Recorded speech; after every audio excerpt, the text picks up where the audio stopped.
Yo, peace. This is Sean Du. Peace with the Magnetic. Yo, last week I did a joint about my uncle Kid Harlem. You know what I'm saying? I think it was okay. Could have did better. So I decided, you know what?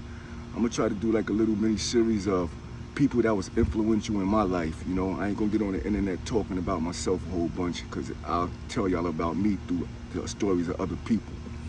But today, I'm going to do a little mini small joint on my brother, Supreme Rashe, aka Carey White, aka the Mike Tyson, the wise born. And like I said, I'm just going to do stories about brothers that was influential. I ain't gonna say maybe kings, legends, whatever, but the influential brothers, man, that came through Trenton, my area, Camden, even LI. But today I'm gonna start off Peace with the Magnetic with my brother Supreme Rashe, aka Carey White, aka the Mike Tyson, a wise born. Here we go, y'all. My story of Supreme Rashe starts about 1986, 87. Yeah, I moved from LI to Wise Born. You know, actually I moved down there to play ball. I just got finished playing ball out in New York. I was on the AAU squad out of Long Island. We just had won the national championship down in Huntington, West Virginia. And I was still playing ball. I got into the 5% shit. Excuse me, it ain't just shit, but you know, I got into the 5% nation. And my mom's was like, you know, trying to, keep me out of trouble. So she shipped me out to South Jersey. So I actually got to South Jersey, went out for the basketball team and actually made the varsity, JV varsity, and I suited up for them. So after one of the games, you know what I'm saying, I had my blue and white, had my blue crown on, had my Garde de la tassel and all that on. So threw my crown on, I'm walking towards the entrance and the brother stopped me. Brother, little stocky brother, kind of D-wop, stocky brother stopped me like, yo, peace. I said, peace. He said, what's your name? I said, my name's Sean Du. He said, what's your name? I asked him, what's his name? He said, my name is Rashe. So I'm like, damn, they do got righteous brothers out here. I asked him today's math. Niggas kind of have poor knowledge, but you know, he really didn't know, but he was like, where you stay at? I said, I stay in Garfield North. He said, me too. I said, what? I said, yeah, I got a fresh book of lessons, man. And yo, I'll get with you, man. We could get together, man. He's like, yeah, matter of fact, I'm gonna call you and I'm gonna show you around and shit. So I'm like, cool. So the brother called me the next day. We get up. He actually take me to this brother named Brother O Crib. You know what I'm saying? They was lived in Garfield East. Excuse me, y'all. So now he's running with the Garfield East brothers. That was Brother O, Hawk, Knock, Eli, etc. Sean Kennedy, Divine, Tyshawn, rest in peace, the whole Garfield East. Now at this time, Brother Rashe like, yo, God, we at war. And I'm like, in this nice town, we at war? I'm like, we at war with who? He like, yo, it's another park called Pennypacker. That's the Goon Park. You'll go down over there. It's a lot of thorough brothers over there. It's kind of wild over there. And the brothers from Garfield East, they actually fighting these brothers. And they ain't doing so well in that. And so we gonna come help them and hold them down. And that's the origins of the NE posse. That's how it started. Because North wanted to come and help East against Pennypacker. Now Pennypacker had a bunch of goons over there, but they main nigga was this brother for our era, was a brother named Eric Tucker. Now Tuck was a different type of animal too. Tuck was a Green Beret type nigga, Marine Corps nigga. Knuckle Check was ill too. Him and Rashe, you know what I'm saying, they get, bright light football game, them niggas get to mixing it. Them niggas, Raj don't turn down no head up, them niggas get to mixing it. Him and Raj going at it, nigga Tuck kind of getting over a little bit. All of a sudden they get up against the car, Raj turned that 6-inch uppercut over, man, melts him, put Tuck out. The whole crowd was stopped. Was astonished. The brother Trav, he counted nigga Tuck out at 15, 20. He could have counted to 40. The nigga Tuck wasn't getting up, son. And the nigga Raj just knocked out they super motherfucking goon. So that made Raj like the super goon. Now, Raj was, like I said, he was a different Mike Tyson, a wise born. Knuckle Check. The nigga Raj was beating up the football team. Nigga was beating up Division I athletes. The nigga Raj was a different animal. His brother Mitch was actually on the varsity. I'm not saying everybody, but it was a couple of brothers he was airing out, man. Raj was running through niggas, man. And Yeah, so that made Rashe like the goon, you know what I'm saying, the top nigga in our hood. You know, Rashe played in the gyms, man. The nigga Rashe was sharp with his. So, you know, I gotta keep it real, y'all. I gotta tell the story right and exact. I can't be capping, so I gotta tell the story truthful. So, you know, in the late 80s, 86, 87, you know, that's the beginning of the crack era and shit like that. And, you know, at that time, you know, everybody was, you know, dibbling and dabbling with the woolahs and shit like that, you know, with the krills. I remember being in New York, man, the OG niggas like, yo, Sean, you can't hit this blunt, man. That's a $100 blunt right there, man. We just put $100 worth of work in that blunt. You can't hit this. See, this is before niggas' sisters was smoked out. This is before the chicks was tricking. This is before all that, before niggas saw the effects of crack. So niggas was still, you know, dibbling and dabbling on the low. And we all fell a victim to that. Me, nigga Rashe, all of us. So in Willingboro, at the time, it wasn't no drug blocks and shit like that. You know what I'm saying? It was a nice area. So the only way niggas, the wild niggas was getting money is we was breaking into the nice houses and getting the motherfucking equipment and shit and fencing the shit. And we all fell a victim of that shit. And while us doing them break-ins, we all get knocked. We all get locked up, man. We all start going to the youth house. We all start going to jail. Me, Rashe, and the countless other brothers. But you know what I'm saying? So now we in the youth house. Boom, we in the youth house. And this is the beginning of me and Rashe's first inkling of we not being brothers no more. We in the youth house. It's a police officer in there named Brown. I ain't mean to call your name out, Brown. I don't know if he's still living or not, but Brown was in there. That nigga used to get high, be sweating and all crazy and shit. Brown, the police, him and Rashe had got fly and shit. He telling Rashe he got all type of work. But he like him and Rashe, he telling Rashe, we can smoke our blunts, he can smoke your blunts and I can do my thing, but you're gonna have to make all these niggas lock in so they can't tell on me. So, you know, lock-in time in the youth house, 9 o'clock. Rashe was trying to make niggas lock in at 6 o'clock in the fucking afternoon, telling niggas, yo, y'all niggas gonna lock in if not I'm fucking niggas up. Excuse my French. So, you know, dude, I ain't no sucker. You know, I tell the nigga, Rashe, nigga, man, listen, I ain't locking in nowhere, nigga. Straight up. So Rashe like, yo, dude, man, you getting a little bit out of your motherfucking, getting a little bit out of your britches too, nigga. You better watch your mouth, nigga. So that was our first little friction. But then it was a brother named Bernard Warner, who was Rashe's little band or whatever. He doing 50 years for some wild shit he did. Everybody who know. But B Quan, this nigga robs my man Little Nuke Universal for his French toast and shit. I'm in the kitchen working and shit. Nigga Little Nuke come up in the motherfucking kitchen like, yo, the nigga B Quan just took my French toast. I'm like, what?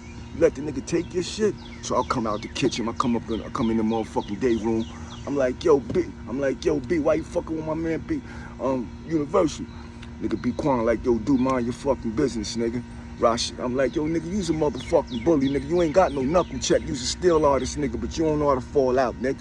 So Rashe like, hold up, dude, man, you getting a little big for your britches and shit like that. Again, that was our second little squad we had, me and Rashe.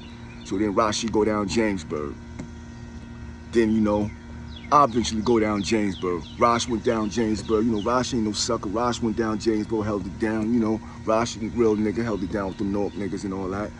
So Rashe come home.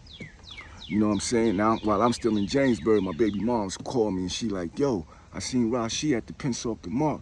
And he said to tell you it's on site when he see you, nigga. I'm like, word? She like, yeah. So I'm like, okay. So I never forget, I come home on a furlough. And now I come home on furlough from Jamesburg, and Rashe right-hand man was a nigga named Raquan, aka James Goldwire. And them niggas came up to the courts I was at. I'm on furlough. The nigga James Goldwire come up, be like, yo, dude, you and Rashe got beef? I'm like, yeah, I heard we got beef, but I don't know what it's about. He like, yeah, I heard y'all got beef, and the nigga tried to steal me. You know what I'm saying? But you know, I ain't gonna tell that story. Basically, no dude put a little work in, man. But yeah, that went down. You know what I'm saying? And then another, yeah, that went down. Then after that, I ran into them niggas at the store. Niggas surrounded me. And the nigga James Goldwire stole me. I went down to one knee, but the nigga Rashe never hit me. I don't know why, but I know why, because he really knew our beef wasn't that. But I'll tell that story as it go on. So when Rashe come home from Jamesburg, he runs into this brother named Black, aka Ron Burns. Salute the Black, man. Hope he come home soon, man. Black doing the bid, man. You know, I'm gonna probably do his story too. But the nigga Black come to Rashe like, yo, Rashe, man, You ain't got to be out here breaking in the cribs no more, man. I got to lose shit out here in the gardens, man. It's a gold mine out there, bro. You can come out there with me and get this paper, man. So Rashe like, word? He like, yeah. So the nigga Black take Rashe out to the gardens. And I ain't gonna call niggas names out or whatever, man, but whoever know the story know. They said the nigga Rashe came out there and basically called out whoever was out there who wanted some smoke. Rashe fought whoever it was, beat niggas up, and basically he kind of took over.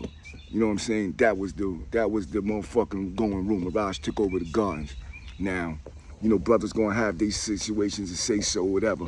But I'm gonna give my brother JD his flowers because, you know, Rashe was down in the gardens, you know what I'm saying, doing his thing. And they said before within a year, the nigga Rashe was picking up keys down there, man.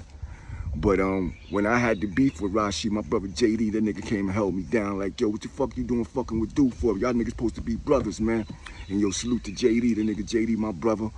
But you know, Rashe had his little crew in the gardens, you know, used to run with, you know, Fonnie. He had Daldin, he had Black and Fizz and Ed, and Rashe had Thorn, and he had a whole crew in the gardens that he got busy with. And niggas from Mount Holly will tell you like Rashe from the gardens, but that's how much of an imprint he put on in the gardens.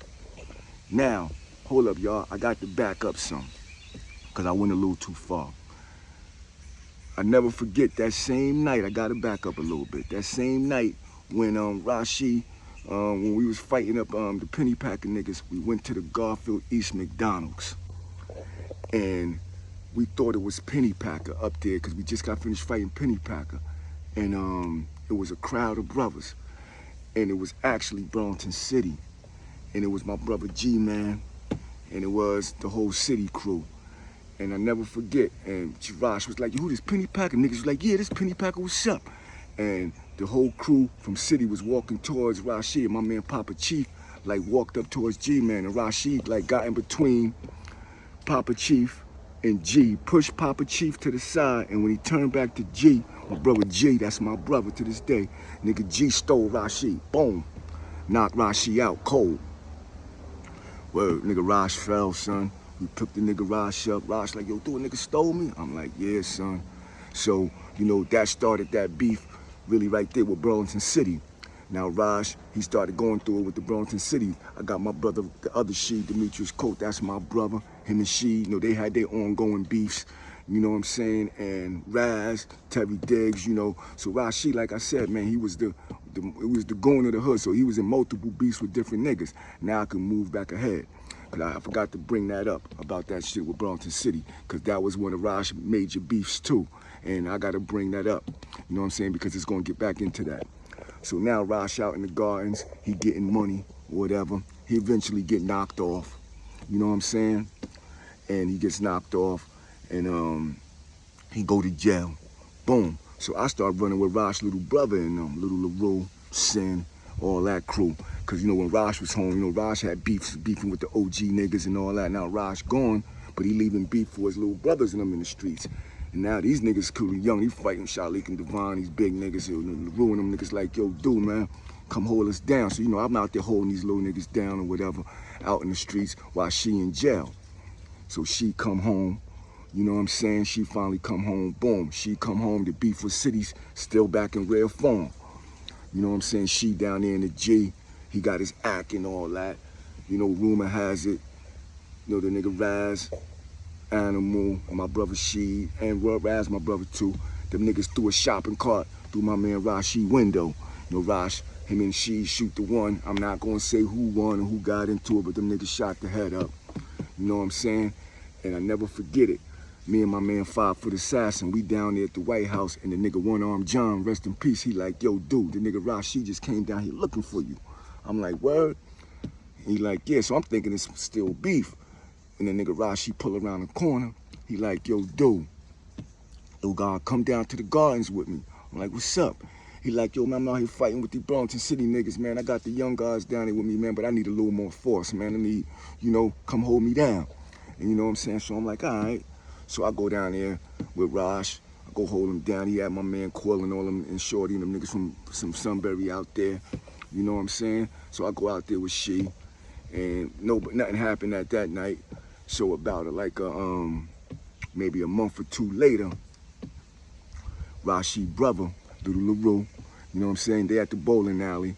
They get into it with the brothers from Burlington City. And one of the brothers from City stabbed my man LaRue up. I ain't gonna say nobody names in this, it's not important. But he stabbed my man Rue up.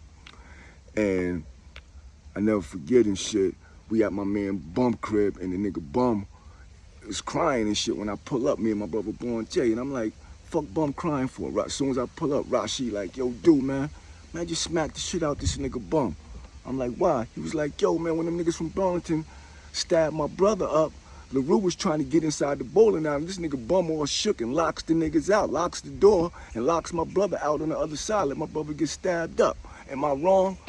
And I'm like, you know, deep down, I'm like, you know, Bum ain't no knuckle check nigga shit, but you know, he shouldn't have been out there then.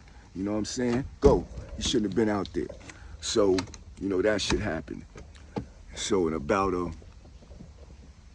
week or two later, the guard you know what I'm saying? He back up at the same bowler mat, you know, and I'm not gonna say niggas' names or whatever because it's neither here nor there.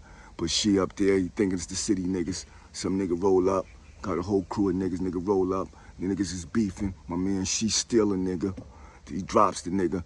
Unbeknownst to she, the nigga got the 9 on him. So when the nigga she steal a nigga, the nigga fall, gets up and start clapping. The nigga gets up, hit my man she 2 times in the chest, hit my man Sin 1 time. You know, nigga she trying to walk himself to the hospital, and unfortunately he ain't make it. You know what I'm saying? The guard Rashe ain't make it, man. And yeah, that was the demise of she right there, man. And yo, it was sad, man, because she, you know what I'm saying, he was really loved, man. You know, he had a lot of daughters. He had his little son, Little Rashe, by my sister Stephanie. Salute to Little Rashe. It's Uncle Du, man. You ain't see me, but yo, you family. And you know, Rashe had a lot of daughters. He had daughters by my big sister, Janet. He had daughters by Sophie, and a daughter by Sandy Cooney. Rashe had a lot of daughters, little Kristen and all them. So Rashe got a lot of daughters and kids, and to be honest, right before Rashe died, man, he was really trying to change his life around, man. He was really about to get into the Muslim thing, and he was, you know, trying to really fix his life up, because he was like, yo, dude, everybody who say your brother ain't your brother, like he was saying niggas was telling on him and shit like that. I ain't getting into no names and none of that. But she was trying to really change his life around right before he died, you know what I'm saying? But Rashe, man, you know, he was that brother, man, and he was an ill brother, you know what I mean? And I had to figure, you know what I mean, if I'm gonna do something, I'm gonna tell a story. I'm gonna tell a story about the Mike Tyson of Wise Born, AKA Rashe, you know what I'm saying?